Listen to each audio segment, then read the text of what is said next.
Hello everyone, welcome to my channel simple art and craft by Dipsha. তোমরা আমাকে অনেকেই comment করেছো যে আমি কিভাবে এমব্রয়ডারি এরকম রাখিগুলো বানাচ্ছি। চলো আজকে দেখে নেওয়া যাক। দেখে নাও কিভাবে আমি রাখিগুলোকে বানাচ্ছি। প্রথমে একটা ক্লথের ওপর গোল কিছু জিনিস বসিয়ে সেটাকে রাউন্ড করে একটা শেপ দিয়ে নেব। তারপর মার্কার দিয়ে এরকমভাবে লিখে নেব। যারা যারা নাম কাস্টমাইজ করতে চায় তাদের জন্য এইভাবে নাম লিখে একটা ডিজাইন তৈরি করা হচ্ছে। সুন্দরভাবে একটা ডিজাইন তৈরি করে নেওয়া হচ্ছে যাতে আমি এমব্রয়ডারিটা এই ডিজাইনের ওপর করতে পারি। অবশ্যই কমেন্ট করে জানাবে যে কেমন লাগছে এই রাখিটা বানানোর পরে।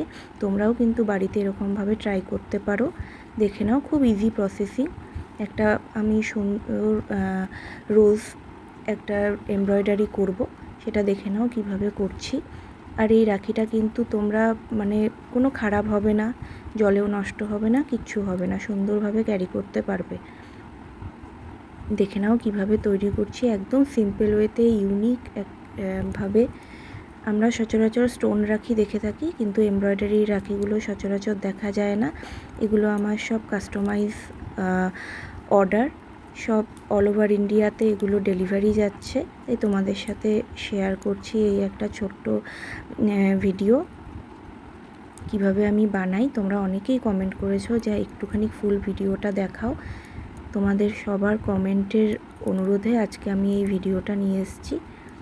যদি কোনো ভুল ত্রুটি হয়ে থাকে নিশ্চয়ই ক্ষমা করে দিও।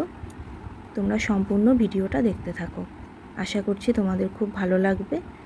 প্লিজ কমেন্ট করে জানিও, আর ভালো লাগলে অবশ্যই শেয়ার করো এই ভিডিওটা যে কেমন হয়েছে। একটু সময় সাপেক্ষ, একটু টাইম লাগে, কিন্তু খুব ইউনিক একটা সুন্দর জিনিস। এইভাবে কিন্তু তোমরা বাড়িতেও বসে রাখি বানিয়ে নিজেদের দাদা বা ভাই কে পরাতে পারো। দেখে নাও আমি কিভাবে বানাই। এগুলো আমার সব কাস্টমাইজ অর্ডার, অল ওভার ইন্ডিয়াতে এগুলোর জন্য বুকিং আসে। তো আমি চেষ্টা করি প্রত্যেক বছর কিছু না কিছু নতুনত্বভাবে রাখি তৈরি করতে। এবার আমার প্রচুরভাবে ডিমান্ড এসছে যে এমব্রয়ডারি রাখি। তোমরা হয়তো শর্ট ভিডিওতে দেখতেও পাচ্ছ। দেখে নাও আমি কিভাবে তৈরি করছি। প্লিজ চ্যানেলটা কিন্তু সাবস্ক্রাইব করতে ভুলো না। অবশ্যই ভালো লাগলে শেয়ার করো, পাশে থেকো, চ্যানেলটাকে সাবস্ক্রাইব করে দিও।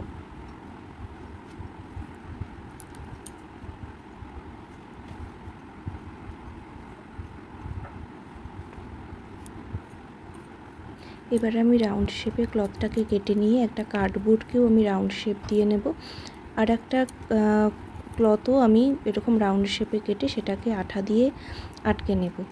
তার উপর আমি ওই রাউন্ড শেপ দিয়ে যেটা কেটেছি, যে এমব্রয়ডারি ব্যাপারটা, সেটাকে স্টিচ করে নেব। এবার দুটো সুতো নিয়েছি রাখির মাপ অনুযায়ী।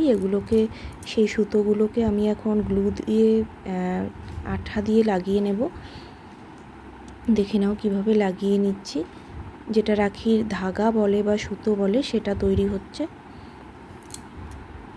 অবশ্যই সাবস্ক্রাইব করো চ্যানেলটাকে, বারবার অনুরোধ করছি তোমাদেরকে। দেখে নাও কিভাবে বসিয়ে নিচ্ছি, আর এটাকে কিভাবে সেফটিভাবে যাতে আঠা থেকে না খুলে যায় সেই ব্যবস্থাও আমি করে দিচ্ছি।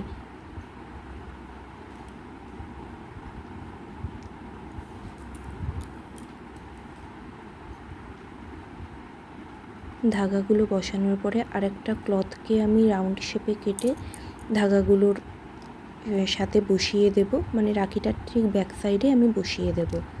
আর একটা জিনিস বলতে আমি ভুলে গেছি, কার্ডবোর্ডটা যখন ইউজ করবে সেটা যেন একদম পাতলা কার্ডবোর্ড হয়। দেখে নাও আমাদের রাখি রেডি হয়ে গেছে। খুব সুন্দর। তোমরা কিন্তু যে কোনো ডিজাইন দিয়ে এরকম এমব্রয়ডারি রাখি করতে পারো। আশা করছি সবার ভালো লাগবে।